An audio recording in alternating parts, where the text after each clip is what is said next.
오늘은 추수감사주일입니다. 올 한해도 눈동자와 같이 우리를 지키시고 보호하시며 또 인도하신 좋으신 하나님, 또 때를 따라 우리를 입히시고 먹이시고 돌보아 주신 하나님의 놀라운 사랑을 기억하며 하나님께만 모든 감사와 영광, 찬송 올려드리는 복된 시간 되기를 소망합니다. 오늘 예배를 통하여서 우리 안에 잊혀진 감사가 회복되어지고 또 우리 삶의 모든 걱정과 근심과 두려움이 주님을 향한 감사와 찬양의 고백으로 변화되는 놀라운 은혜가 있기를 소망합니다. 여러분, 올 한 해 여러분의 또 여러분 가정의 가장 큰 감사의 제목은 무엇입니까? 감사에도 몇 가지 단계가 있다고 합니다. 나는 어디에 속하는지 한번 들어보시기 바랍니다. 첫 번째는 조건부의 감사입니다. 만약 하나님이 이것을 해 주신다면, 즉 나의 필요가 채워지거나 또 나의 소원이 응답되었을 때만, 즉 감사할 조건이 있을 때만 감사하는 것이죠. 그러니까 감사하는 겁니다. 두 번째는 상대적 감사입니다. 이것은 다른 어떤 누군가와의 비교해서 상대적인 만족을 느끼면서 감사하는 것이죠. 예를 들어서 어떤 사람이 아파트 청약에 떨어져서 아주 속이 많이 상했는데 길을 걷다가 보니까 우연히 노숙하는 사람이 있습니다. 그 사람을 보면서 그래도 나는 그나마 쉴 수 있는 집이 있고 또 일용할 양식이 있구나 하면서 감사하는 마음을 가지는 것이지요. 하지만 이러한 상대적인 감사는 비교 대상에 따라서 그 감사가 언제든지 불평으로 바뀔 수도 있습니다. 아래를 내려다보면 감사할 제목들이 많이 있는 것처럼 보이지만 또 위쪽을 올려다보면 불평하고 원망하기가 쉽기 때문이죠. 셋째는 일상적인 감사입니다. 무언가 대단하고 거창하고 특별한 일이 있어 감사하는 것이 아니라 하나님께서 내게 주신 일상 속에서 그 일상에 감추어져 있는 하나님의 은혜를 발견하고 감사하는 것입니다. 대학병원에서 큰 수술을 마치고 이제 퇴원을 앞둔 그 환자의 가장 큰 소원이 무엇이겠습니까? 그 환자의 가장 큰 소원은 다른 사람의 도움을 받지 않고 자기 두 발로 걸어서 화장실에 가는 것이라고 합니다. 오늘 우리가 두 발로 걸어서 교회에 나올 수 있는 것, 볼 수 있고 들을 수 있고 입을 열어 주님을 찬양할 수 있는 것, 이 일상이 바로 우리의 감사이고 또 가장 큰 기적이라는 것입니다. 넷째는 섭리적 차원의 감사입니다. 내 삶에 이해할 수 없는 고난이 있다 할지라도 장차 하나님께서는 모든 것을 합력하여 선을 이루실 것을 믿고 그럼에도 불구하고 그리 아니하실지라도 감사하는 것입니다. 우리가 찬송가 373장 2절에 보면 이런 가사가 있습니다. 큰 물결이 일어나 나 쉬지 못하나 이 풍랑으로 인하여 더 빨리 갑니다 라는 고백입니다. 인생의 항해길에서 원치 않는 큰 풍랑을 만나서 힘겹고 어려운 시간들을 보내었는데 뒤돌아보니 그 풍랑으로 인하여 오히려 더 빨리 목적지에 도착하게 되었다라는 고백이 섭리적 차원의 감사입니다. 오늘 여러분의 감사는 어디에 머물러 있습니까? 우리는 1차원적인 조건부의 감사, 상대적 감사를 뛰어넘어서 일상적인 감사를 회복하고 더 나아가서 모든 일에 감사, 범사에 감사하는 섭리적 차원의 감사를 주님께 드려야 합니다. 그런데 이보다 더 높은 차원의 감사가 있습니다. 그것은 바로 존재론적 차원의 감사입니다. 즉 하나님 한 분만으로 인하여 만족하고 기뻐하며 즐거워하는 것입니다. 하박국 선지자의 유명한 고백이 있지 않습니까?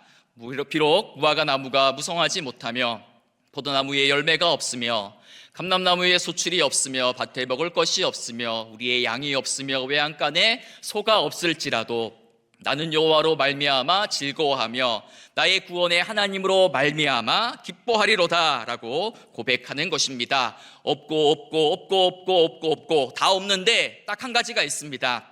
여호와 하나님 한 분만으로 인하여 기뻐하며 만족하며 즐거워하는 그것이 바로 존재론적 감사인 것입니다.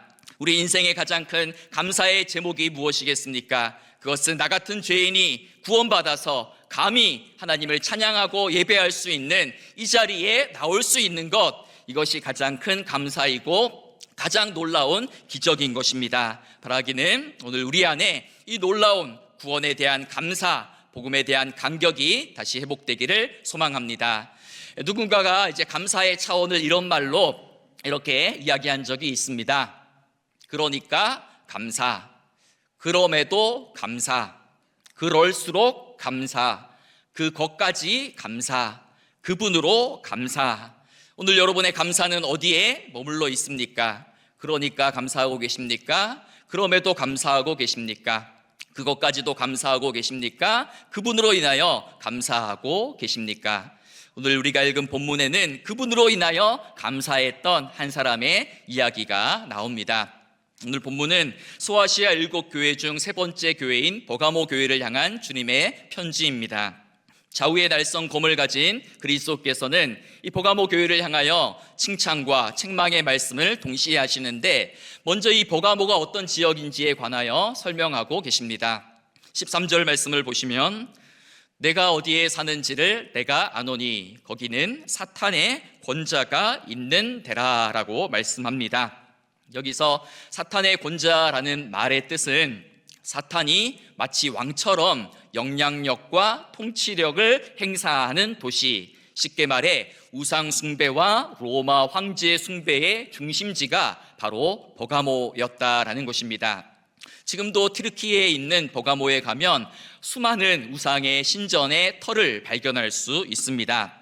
버가모 산꼭대기에 가면 12m 높이의 제우스 신전의 터가 있고요. 또 술의 신이라고 불리우는 이집트의 신 세라피스의 또 신전이 있습니다.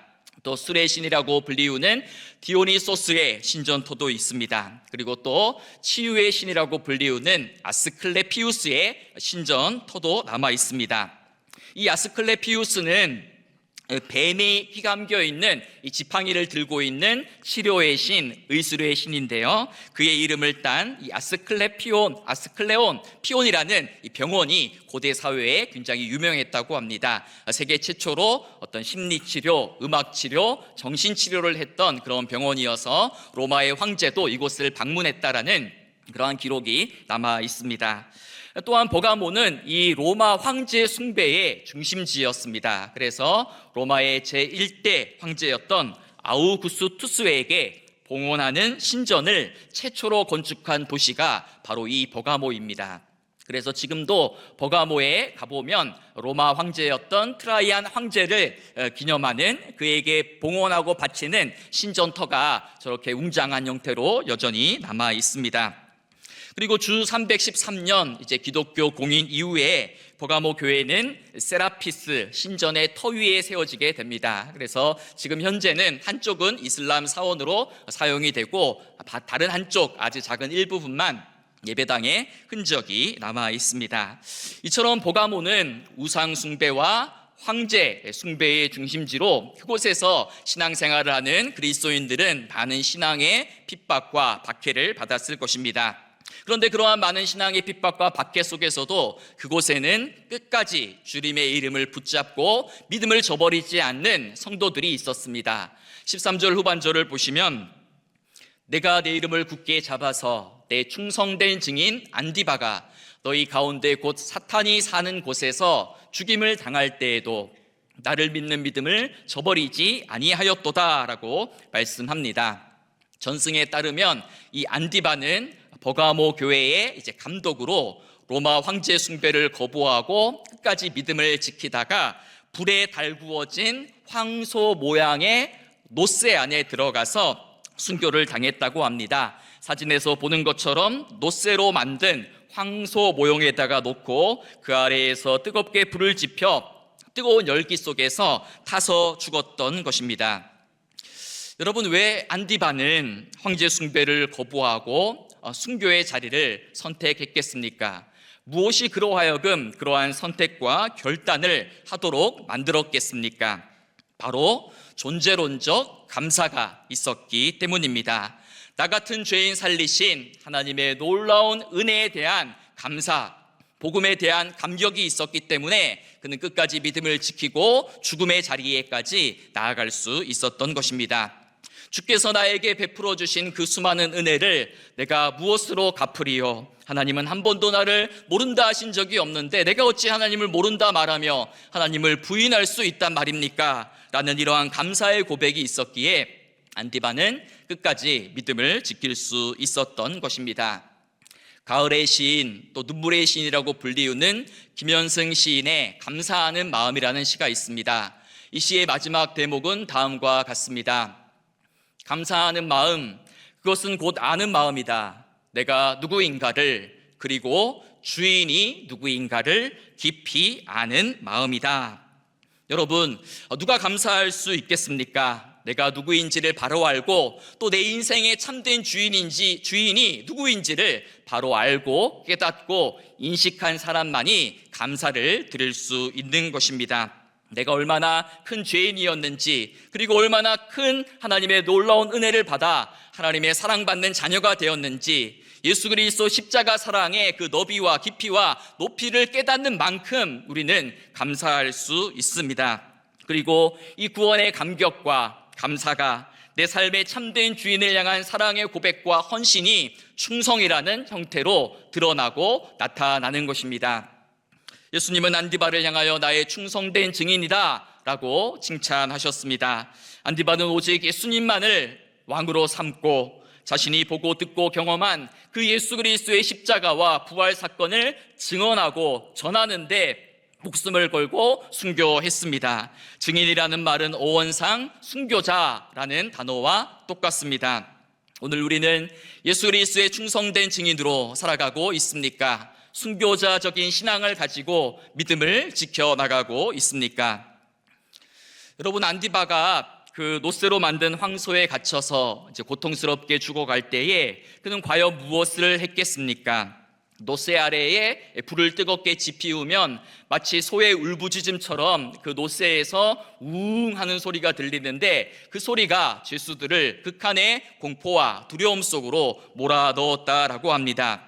그렇다면 안디바는 그 황소 모양의 노쇠 안에 갇혀 마지막 시간을 어떻게 보냈겠습니까? 두려움과 공포 속에 떨며 살려달라 부르짖었겠습니까?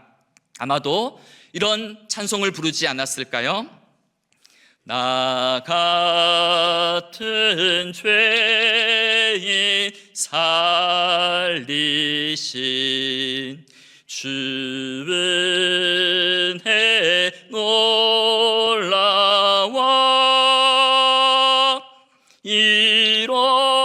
잃었던 생명 찾았고 광명을 얻었네. 우리도 같이 고백합시다. 이제껏 내가 산 것도 주님의 은혜라.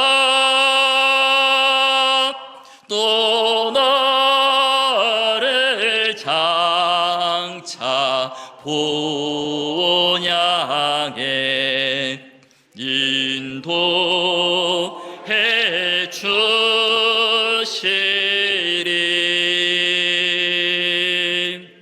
사랑하는 여러분, 오늘 우리들에게 이러한 믿음의 고백, 감사의 고백, 감사의 찬양이 있습니까? 하나님 한 분만으로 충분합니다.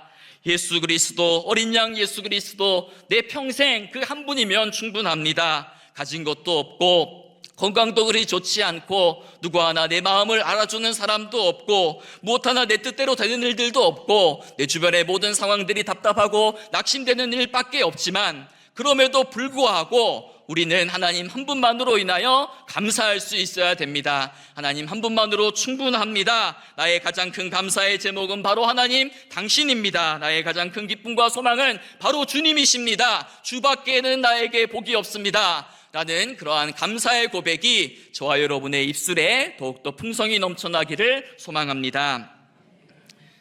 버가모 교회 안에는 안디바와 같은 순교자도 있었지만 또 반대로 세상과 적당히 타협하면서 우상을 숭배하였던 그러한 성도들도 있었습니다. 14절 말씀을 보면 그러나 내게 두어 가지 책망할 것이 있나니 거기 내게 발람의 교훈을 지키는 자들이 있도다.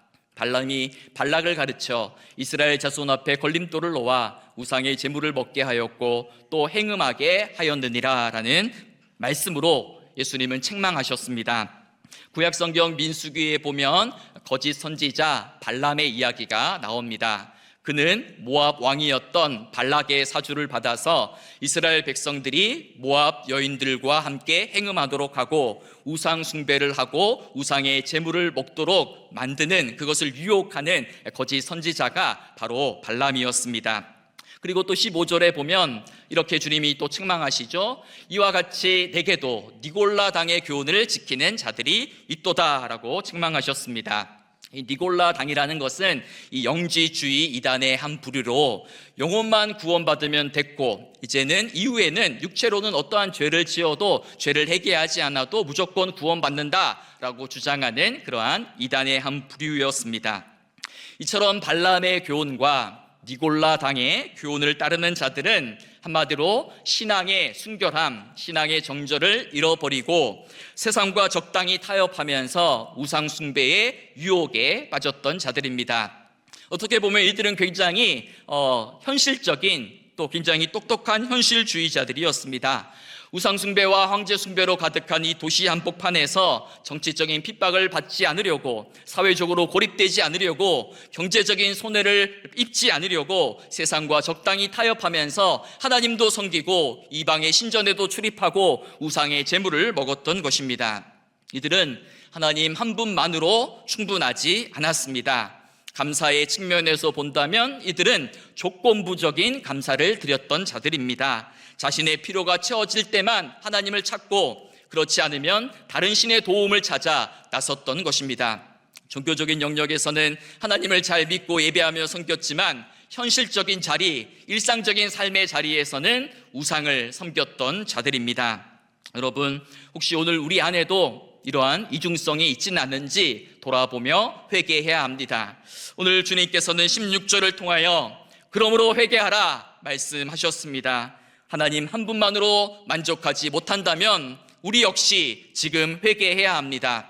우리 입술에 하나님을 향한 감사와 찬송의 고백 대신 불평과 원망과 또 불만의 마음이 많이 있다면 우리 역시 회개해야 합니다. 하나님보다 더 사랑하고 의지하고 붙드는 것이 있다면 우리 역시 이 시간 회개해야 하는 것입니다. 바라기는 우리 모두가 하나님 아닌 다른 것들에 마음을 빼앗기지 않고 하나님만을 나의 왕, 하나님만을 나의 인생의 참된 주인으로 섬기며 하나님께만 충성을 다하며 살아가는 복된 인생이 되기를 축복합니다. 여러분 항상 기뻐하십시오. 범사에 감사하십시오. 이것이 여러분을 향한 하나님의 뜻입니다. 이미 받은 은혜를 헤아리며 감사하십시오. 그럼에도 감사하십시오. 그럴수록 감사하십시오.